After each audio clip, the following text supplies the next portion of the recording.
सारख्या लोकांसाठी तुम्ही एक दीपस्तंभ आहात. ते का म्हणतो?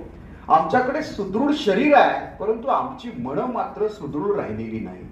ती निरोगी राहिलेली नाही, ती निकोप राहिलेली नाही, ती निस्सीम निस्वार्थ राहिलेली नाही, ती निरागस राहिलेली नाही.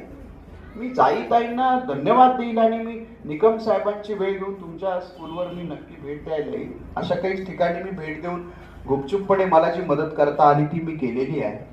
तुमच्या स्कूलवर मी एक जाई पुढे येते, मला वाटतं आता एक जुई पुढे येण्याची गरज आहे, एखादा चाफा पण पुढे येण्याची गरज आहे. ही सगळी तुमच्या आई वडिलांना मी धन्यवाद देईल की तुमचं नाव जाई ठेवलं त्यांनी. दुर्दैवानं 12वीला तुम्हाला हा प्रसंग आला, ब्लाइंडनेस, आणि त्याच्यानंतर गेली 27-28 वर्ष तुम्ही अंधारामध्ये जीवन जगताना लोकांच्या जीवनामध्ये प्रकाश निर्माण करण्याचं काम करताय. हे खूप महत्वाचं आहे.